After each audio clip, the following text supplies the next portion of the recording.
Hello and welcome to India's number one coaching institute with well experienced and well qualified staff. Great opportunity for students who are looking up for government jobs. Hurry up, enroll up for mock test of account assistant and class 4 exams. Topic wise video solution will also be provided. Free material for all the competitive exams will be provided. I welcomed all the aspirants for the better future.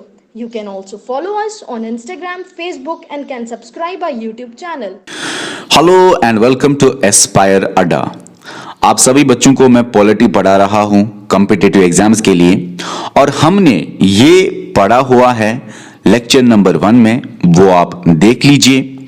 आज है lecture number 2 और आज हम पढ़ेंगे ये topic salient features of the constitution.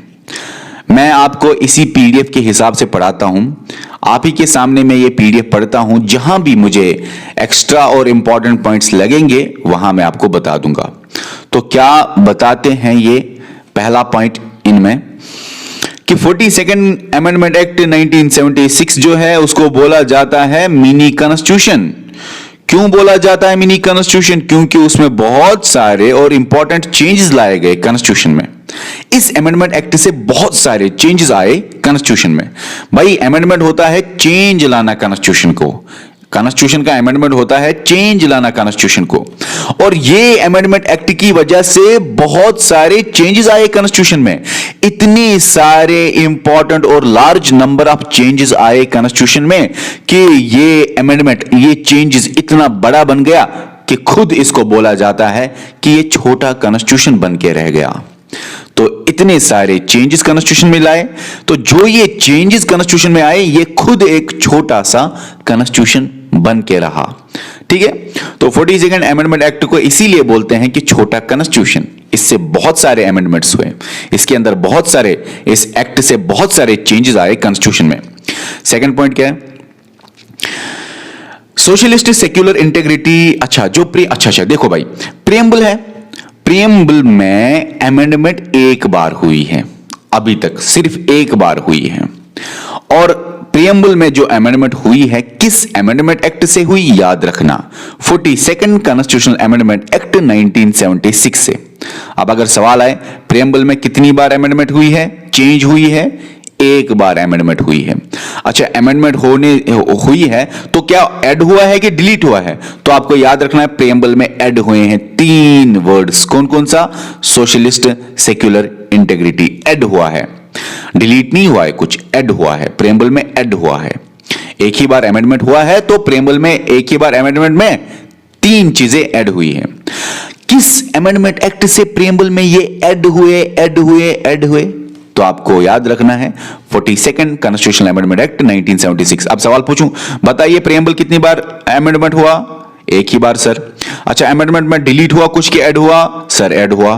कौन कौन सा वर्ड ऐड हुआ? सोशलिस्ट सेक्युलर इंटीग्रिटी ऐड हुआ प्रीएम्बल में। किस अमेंडमेंट एक्ट से प्रीएम्बल में ये 3 चीजें ऐड हुई? 42nd कॉन्स्टिट्यूशनल अमेंडमेंट एक्ट 1976 से। अब ये भी याद रखना, फंडामेंटल ड्यूटीज जो सिटीजन्स का है। हाँ, देखो भाई, फंडामेंटल ड्यूटीज जो सिटीजन के हैं ना, फंडामेंटल ड्यूटीज जैसे फंडामेंटल राइट्स है, डीपीएसपी है, इसी तरह से फंडामेंटल ड्यूटीज है, उनको कॉन्स्टिट्यूशन में ऐड किया गया। वो खुद अमेंडमेंट से आए, फंडामेंटल ड्यूटीज भी अमेंडमेंट से आए कॉन्स्टिट्यूशन में। तो कॉन्स्टिट्यूशन में उनको ऐड किया गया किस अमेंडमेंट एक्ट से? 42nd कॉन्स्टिट्यूशनल अमेंडमेंट एक्ट 1976 से। ठीक है, अच्छा याद रखना, आपको ये याद रखना है किसकी रिकमेंडेशंस पे फंडामेंटल ड्यूटीज को कॉन्स्टिट्यूशन में ऐड किया गया। देखो भाई, कॉन्स्टिट्यूशन है, कॉन्स्टिट्यूशन में एक पार्ट ऐड किया गया फंडामेंटल ड्यूटीज का, पार्ट 4A। ठीक है, पार्ट 4A ऐड किया गया फंडामेंटल ड्यूटीज का। तो फंडामेंटल ड्यूटीज जो कि अलग से एक पार्ट बना, वो किसकी रिकमेंडेशन पे फंडामेंटल ड्यूटीज को कॉन्स्टिट्यूशन में डाला गया? याद रखना, सवारण सिंह कमेटी। सवारण सिंह कमेटी ने बोला कि फंडामेंटल ड्यूटीज भी होने चाहिए, उनको कॉन्स्टिट्यूशन में डालना है। तो एक अमेंडमेंट से फंडामेंटल ड्यूटीज को कॉन्स्टिट्यूशन में डाला गया। कौन से अमेंडमेंट से? 42nd अमेंडमेंट 1976 से। अब अगर आपको सवाल आए, बताइए फंडामेंटल ड्यूटीज ओरिजिनली थे क्या कॉन्स्टिट्यूशन में? नहीं। फंडामेंटल ड्यूटीज को कॉन्स्टिट्यूशन में कब डाला गया? अमेंडमेंट से 1976 में। किस अमेंडमेंट एक्ट से फंडामेंटल ड्यूटीज को डाला गया कॉन्स्टिट्यूशन में? 42nd अमेंडमेंट एक्ट से। किस कमिटी के रिकमेंडेशन पे, किस कमिटी के कहने पे फंडामेंटल ड्यूटीज को कॉन्स्टिट्यूशन में ऐड किया गया? सवारन सिंह कमेटी। अच्छा, फंडामेंटल ड्यूटीज को कॉन्स्टिट्यूशन में ऐड किया गया कि डिलीट किया गया? अमेंडमेंट तो की गई, अमेंडमेंट होता है ऐड या डिलीट करना। ऐड किया गया कि डिलीट किया गया? सर, फंडामेंटल ड्यूटीज को ऐड किया गया कॉन्स्टिट्यूशन में। किस डेट पे? इस डेट पे, 42nd कॉन्स्टिट्यूशनल अमेंडमेंट एक्ट 1976 के जरिए, on the recommendations of Swaran Singh committee. Fundamental duties मैंने अभी आपको बोला कौन से पार्ट में है, याद रखना ये वाला point. Part 4A of the constitution के अंदर फंडामेंटल ड्यूटीज है, और पार्ट 4A के अंदर एक ही आर्टिकल है। नॉर्मली पार्ट के अंदर बहुत सारे आर्टिकल होते हैं, लेकिन पार्ट 4A के अंदर एक ही आर्टिकल है, 51A, उसके अंदर फंडामेंटल ड्यूटीज है। कितनी फंडामेंटल ड्यूटीज हैं? 11 फंडामेंटल ड्यूटीज हैं। तो याद रखना, अब फंडामेंटल ड्यूटीज के बारे में सवाल अगर आए तो याद रखना। बताइए, फंडामेंटल ड्यूटीज कॉन्स्टिट्यूशन में थे क्या? नहीं। ऐड हुए कि डिलीट हुए? ऐड हुए। कब ऐड हुआ? 1976 में। किस अमेंडमेंट एक्ट से ऐड हुआ? 42nd अमेंडमेंट से ऐड हुआ फंडामेंटल ड्यूटीज कॉन्स्टिट्यूशन में। कौन से कमिटी की रिकमेंडेशन पे फंडामेंटल ड्यूटीज आया कॉन्स्टिट्यूशन में? सवारन सिंह कमेटी के रिकमेंडेशंस पे फंडामेंटल ड्यूटीज कॉन्स्टिट्यूशन में आया। फंडामेंटल ड्यूटीज कौन से पार्ट में है? पार्ट 4A में। फंडामेंटल ड्यूटीज कितने आर्टिकल्स में है? पार्ट 4A के अंदर कितने आर्टिकल्स है फंडामेंटल ड्यूटीज के बारे में? Only one article, 51A। अच्छा, 51A आर्टिकल के अंदर कितने पॉइंट्स हैं? कितनी फंडामेंटल ड्यूटीज हैं? इसी एक आर्टिकल के अंदर कितने पॉइंट्स हैं? कितनी फंडामेंटल ड्यूटीज हैं? तो याद रखना 11 फंडामेंटल ड्यूटीज हैं। एक बात याद रखना, 11 फंडामेंटल, पहले 10 ही थे, अब 11 फंडामेंटल ड्यूटीज हैं। 11th जो फंडामेंटल ड्यूटी है वो 2002 को ऐड हुआ। किस अमेंडमेंट से? 86 कॉन्स्टिट्यूशनल अमेंडमेंट एक्ट 2002 को वो ऐड हुआ, 11th वाला। 86 अमेंडमेंट एक्ट या कॉन्स्टिट्यूशनल अमेंडमेंट एक्ट 2002 को वो ऐड हुआ, 11th वाला, जो कि एजुकेशन के रिलेटेड था कि एजुकेशन देना है, ये ड्यूटी है पेरेंट के ऊपर कि वो एजुकेशन दे एक बच्चे को बिटवीन 6 to 14। हाँ, याद रखा आपने। चलिए आगे चलते हैं। काफी बिखरी हुई है ये पीडीएफ, अलग अलग पॉइंट्स है पीडीएफ के, लेकिन चलिए मैं आपको इसी के हिसाब से पढ़ाता ही हूं। आर्टिकल 368 जो पार्ट 20 में है वो डील करता है with the power of parliament to amend the constitution. Short में इतना याद रखो, आर्टिकल 368 पार्ट 20 के अंदर है, उसके अंदर क्या है वो बताता है कि क्या है पावर अमेंडमेंट का, किस तरह से अमेंडमेंट की जा सकती है कॉन्स्टिट्यूशन। ठीक है, खासकर स्पेशल अमेंडमेंट वाला, सिंपल वाला अमेंडमेंट नहीं, स्पेशल अमेंडमेंट भी होता है, सिंपल भी होता है। ठीक है, अब ठीक है, ये तो हो गया, क्योंकि इसके अंदर अगर मैं आर्टिकल 368 ही पढ़ाऊंगा ना पूरा एक लेक्चर एक या दो लेक्चर लगेंगे। अब आगे चलते हैं। सुप्रीम कोर्ट ने बताया कि जो ये आर्टिकल 368 है वो बेसिक स्ट्रक्चर को चेंज नहीं करना चाहिए। देखो भाई, अब पार्लियामेंट के पास ही आर्टिकल 368 है, ये अमेंडमेंट लाता है कॉन्स्टिट्यूशन के इंपॉर्टेंट चीजों को अमेंडमेंट लाता है ये। अब पार्लियामेंट चाहे तो पूरे कॉन्स्टिट्यूशन को भी अमेंडमेंट कर सकता है, पार्लियामेंट चाहे तो पूरे कॉन्स्टिट्यूशन को भी हटा सकता है, क्यों? अमेंडमेंट के जरिए। मगर सुप्रीम कोर्ट ने बोला देखो भाई, आप अमेंडमेंट करोगे अकॉर्डिंग टू आर्टिकल 368, आर्टिकल 368 के अंदर जो प्रोसीजर है वो आप फॉलो करोगे और अमेंडमेंट करोगे। पार्लियामेंट अमेंडमेंट करता है, इतना तो पता है ना, लॉ मेकिंग बॉडी अमेंडमेंट करती है सेंटर पे, स्टेट पे। अब देखो कि ये जो पार्लियामेंट के पास पावर है 368 वाला कि वो इस आर्टिकल के अंदर अमेंडमेंट कर सकता है, तो पार्लियामेंट अगर चाहे तो पूरे कॉन्स्टिट्यूशन को ही बदल सकता है। लेकिन सुप्रीम कोर्ट ने बोला आप अमेंडमेंट लाओगे, बदलोगे, कॉन्स्टिट्यूशन में बदलाव लाओगे, बेसिक स्ट्रक्चर आपको कॉन्स्टिट्यूशन को नहीं छेड़ना है, बेसिक स्ट्रक्चर को आप अमेंडमेंट नहीं कर सकते। आर्टिकल 368 के अंदर आप अमेंडमेंट कर सकते हो, लेकिन बेसिक स्ट्रक्चर ऑफ कॉन्स्टिट्यूशन को आप नहीं चेंज कर सकते। नहीं तो पार्लियामेंट चाहता तो पूरे कॉन्स्टिट्यूशन को बदलता, फिर क्या फायदा था इतना कॉन्स्टिट्यूशन बनाना। तो बेसिक स्ट्रक्चर क्या है ये खुद सुप्रीम कोर्ट डिसाइड करेगा कि कौन कौन सी चीजें बेसिक स्ट्रक्चर में आती हैं।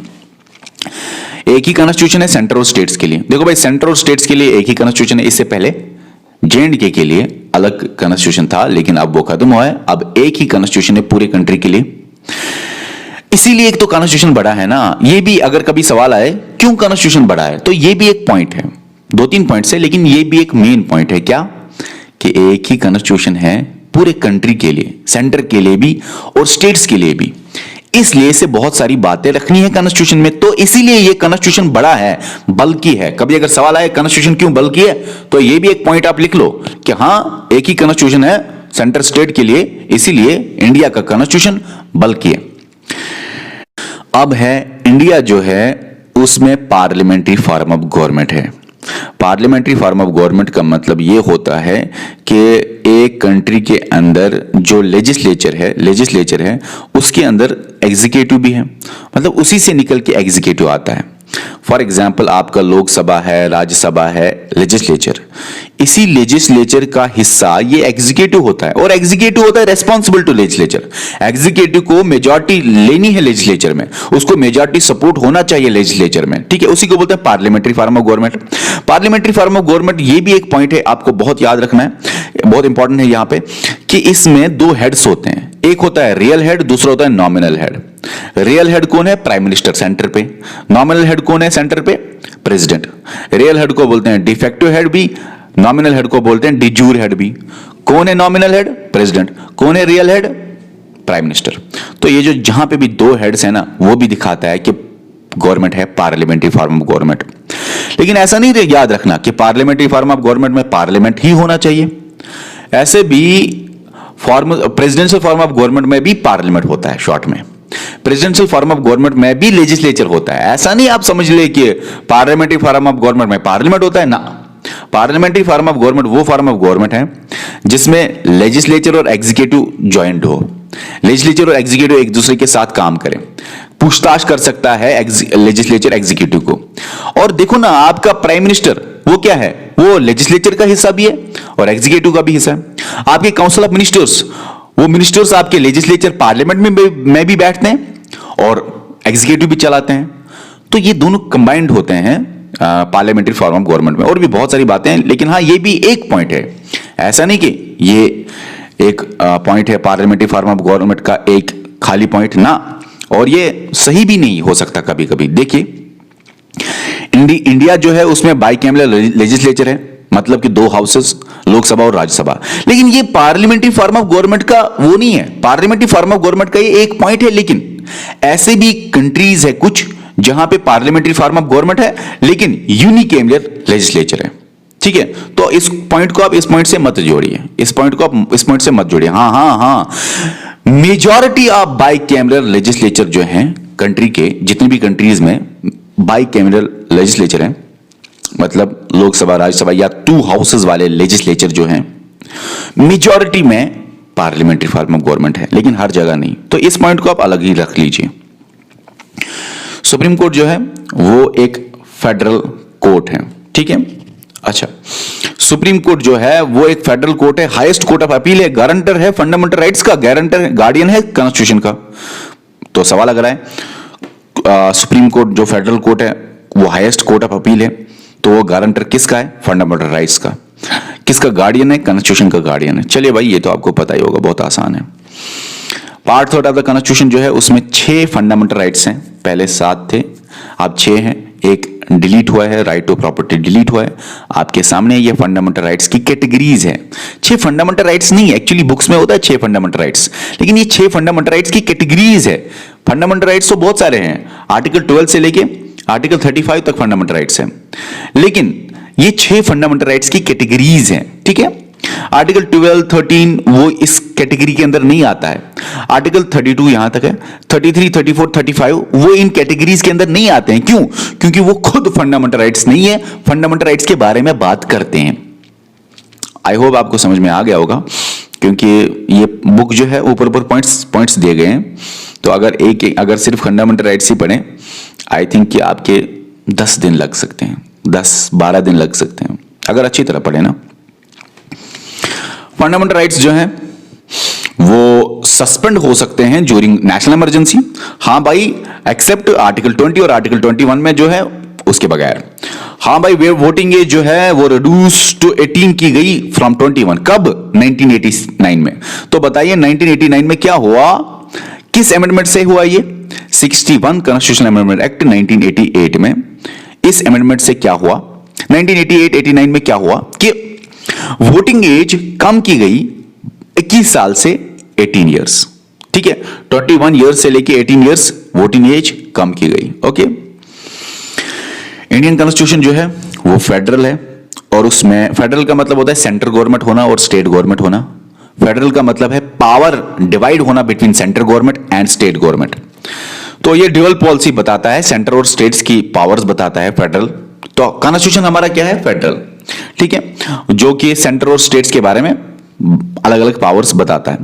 It provides for only a single citizenship, that is Indian citizenship. अब मैं एक बात बताऊंगा यहां पे आपको, ये पूरी लाइन ठीक भी नहीं है। इंडियन कॉन्स्टिट्यूशन फेडरल है इन प्रैक्टिस, लेकिन कॉन्स्टिट्यूशन के हिसाब से अगर हम देखें आर्टिकल 1 बोलता है India is union of states rather than federation of states. India, that's Bharat, is the union of states rather than federation of states. Federation of states नहीं है आर्टिकल 1 के हिसाब से। आर्टिकल 1 के हिसाब से इंडिया है unitary form of government, union of states unitary form of government. तो आर्टिकल 1 के हिसाब से इंडिया है यूनिटरी फॉर्म ऑफ गवर्नमेंट। तो कॉन्स्टिट्यूशन में आप अगर पढ़ोगे तो आपको लगेगा इंडिया यूनिटरी भी है और कहीं कहीं लगेगा फेडरल भी है। फेडरल है इंडिया इन प्रैक्टिस, आप देखते हो फेडरल है इंडिया इन प्रैक्टिस, लेकिन कुछ फीचर्स यूनिटरी वाले भी हैं। कॉन्स्टिट्यूशन में कहीं जगह यूनिटरी फॉर्म ऑफ गवर्नमेंट लिखा है। तो आपको याद रखना है इंडियन कॉन्स्टिट्यूशन जो है ना वो ना ही फेडरल है ना ही यूनिटरी है, वो क्वासी फेडरल है। यहां पे क्वासी लिखना, क्वासी मतलब आधा फेडरल है, QUASI, क्वासी मतलब आधा फेडरल है, आधा फेडरल है आधा यूनिटरी है। कुछ फीचर्स कॉन्स्टिट्यूशन में फेडरल के हैं, फेडरल मतलब जहां पे सेंटर और स्टेट को अलग अलग पावर हो। कुछ फीचर्स कॉन्स्टिट्यूशन के यूनिटरी है, यूनिटरी मतलब जहां पे सेंटर गवर्नमेंट पावरफुल हो, सेंटर गवर्नमेंट के पास ही पावर हो, स्टेट्स बस नाम के हो काम के ना हो। इंडियन कॉन्स्टिट्यूशन जो है फेडरल में सेंटर और स्टेट्स में अलग अलग पावर होते हैं। हालांकि इसमें एक ही सिटीजनशिप का भी एक प्रोसीजर है। और यार इस पीडीएफ में थोड़ा सा गड़बड़ है, देखो भाई, ये एक ही सिंगल सिटीजनशिप है। इसमें सिंगल सिटीजनशिप का मतलब कि जो एक फीचर है यूनिटरी फॉर्म ऑफ गवर्नमेंट का। मैंने आपको अभी बोला ना कुछ फीचर्स है फेडरल फॉर्म ऑफ गवर्नमेंट के इंडियन कॉन्स्टिट्यूशन में, कुछ चीजें हैं यूनिटरी फॉर्म ऑफ गवर्नमेंट के इंडियन कॉन्स्टिट्यूशन में। और ये बोल रहा है कि ये सिंगल सिटीजनशिप है जो है पूरे इंडिया में, वो एक फीचर है यूनिटरी फॉर्म ऑफ गवर्नमेंट का। इस लाइन का मतलब आप इतना ले लो। हालांकि ये लाइन ठीक नहीं है, फिर भी मैं इसको थोड़ा सा चेंज करके आप इतना ले लो। कॉन्स्टिट्यूशन ऑफ इंडिया या इंडिया जो है वो कासी फेडरल है, वो आधा फेडरल है आधा यूनिटरी है। और यहां पे एक पॉइंट लिखा है सिंगल सिटीजनशिप, ये यूनिटरी फीचर है। मतलब सिंगल सिटीजनशिप क्या दिखा रहा है? सेंटर पावरफुल है, अलग अलग स्टेट्स के सिटीजनशिप नहीं है, तो ये यूनिटरी फॉर्म है। 73rd और 74th कॉन्स्टिट्यूशनल अमेंडमेंट्स हुए 1992 में, जिससे थर्ड टायर ऑफ गवर्नमेंट आया। सेंट्रल गवर्नमेंट है, स्टेट गवर्नमेंट है, लोकल गवर्नमेंट जो है वो 1992 में आया। किस अमेंडमेंट से? 73rd और 74 में। लोकल गवर्नमेंट में दो चीजें हैं, पंचायत और म्युनिसिपलिटीज। 73rd से पंचायत आया और 74 से म्युनिसिपलिटी आया, तो याद रख लीजिए।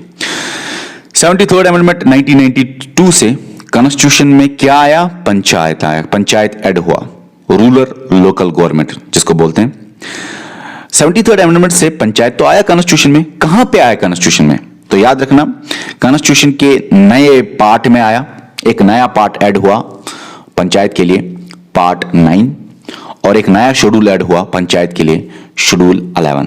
तो आपको ये याद रखना है, पंचायत जब आया तो पार्ट 9 आया कॉन्स्टिट्यूशन में और शेड्यूल 11 आया कॉन्स्टिट्यूशन में। इसी तरह 74 अमेंडमेंट 1992 में ही आया, उससे म्युनिसिपलिटीज आए कॉन्स्टिट्यूशन में, म्युनिसिपलिटीज ऐड हुए कॉन्स्टिट्यूशन में। म्युनिसिपलिटीज को कॉन्स्टिट्यूशनल रिकॉग्निशन मिला, मतलब कॉन्स्टिट्यूशन में वो आया और रिकॉग्नाइज हुआ बाय कॉन्स्टिट्यूशन। तो कॉन्स्टिट्यूशन में वो ऐड हुआ म्युनिसिपलिटीज, जिसको आप अर्बन लोकल गवर्नमेंट भी बोलते हैं। किस पार्ट से? पार्ट 9A, मतलब किस अमेंडमेंट से? सॉरी 74th अमेंडमेंट से, लेकिन किस पार्ट में वो म्युनिसिपलिटी आया कॉन्स्टिट्यूशन में?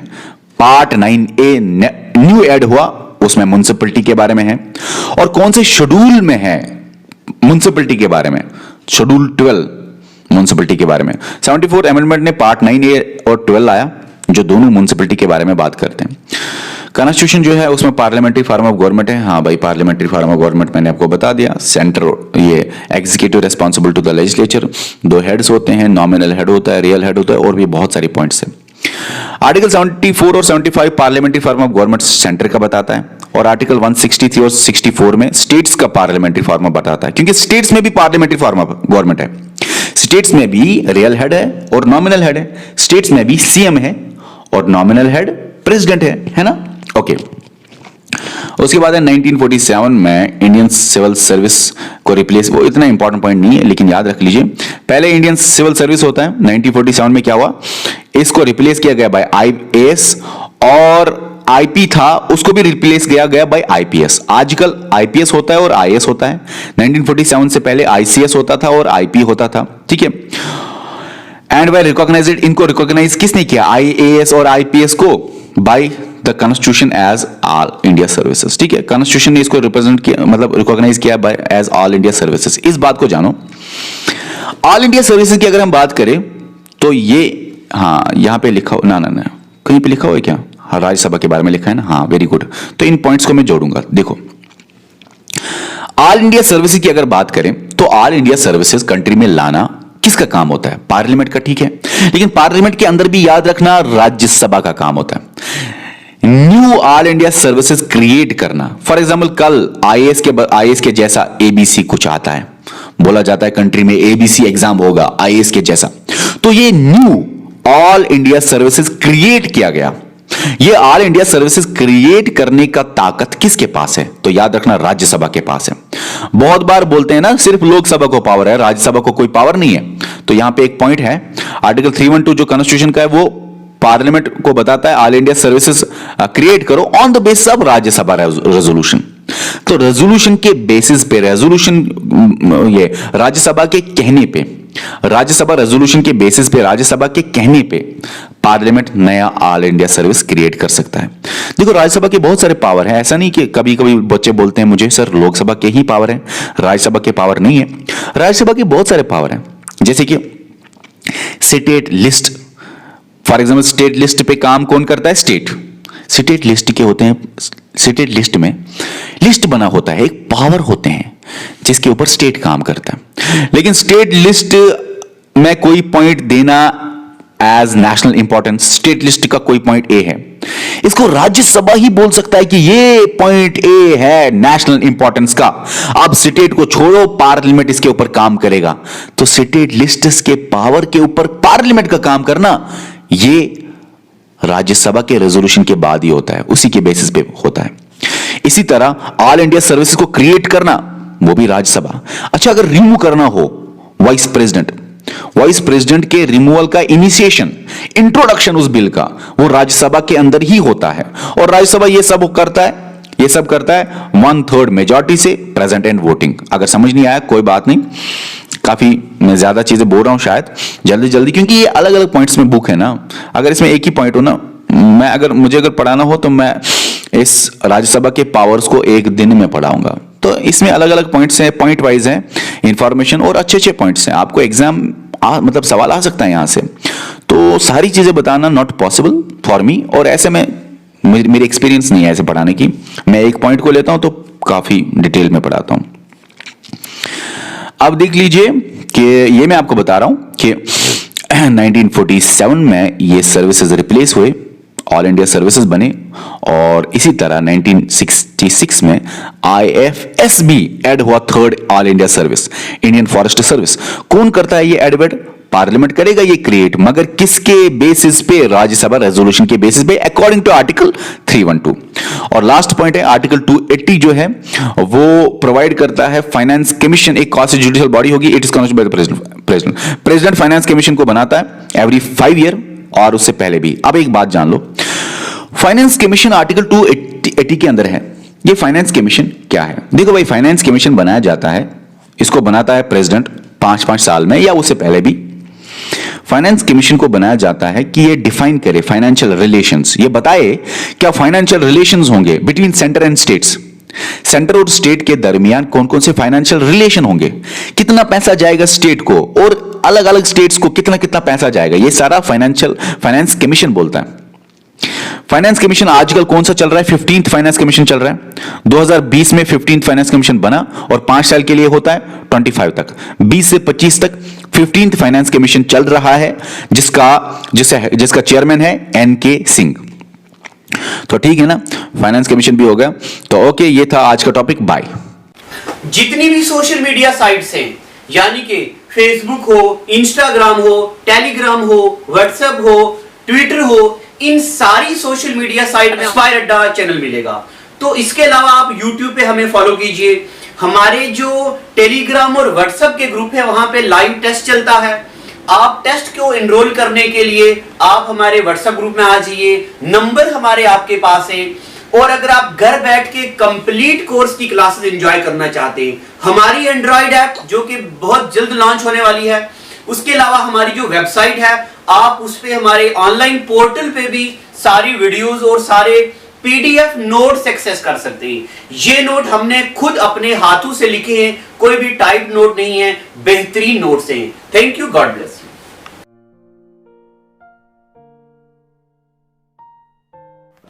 जितनी भी सोशल मीडिया साइट्स हैं, यानी कि फेसबुक हो, इंस्टाग्राम हो, टेलीग्राम हो, व्हाट्सएप हो, ट्विटर हो, इन सारी सोशल मीडिया साइट में एस्पायर अड्डा चैनल मिलेगा।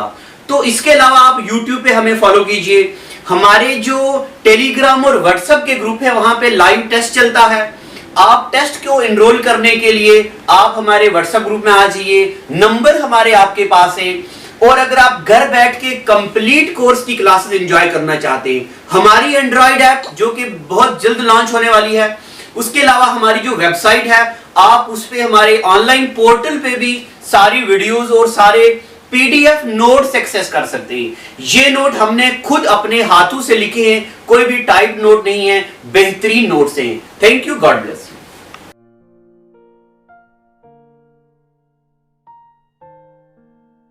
Well, it is hard time for all of us. Due to coronavirus, we have break the situation as earlier it was. But time never stopped for anyone. But it doesn't mean that we should go out and prepare for all the competitive exam.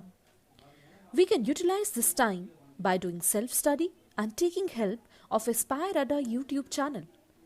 To start with, you need to prepare a proper schedule for all the subject, and without going out, you should complete all the syllabus by yourself.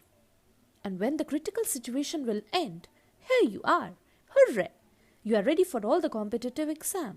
Utilize this time until it go. Aspire Ada Institute, best institute in Jammu for all the competitive exams. We care for you.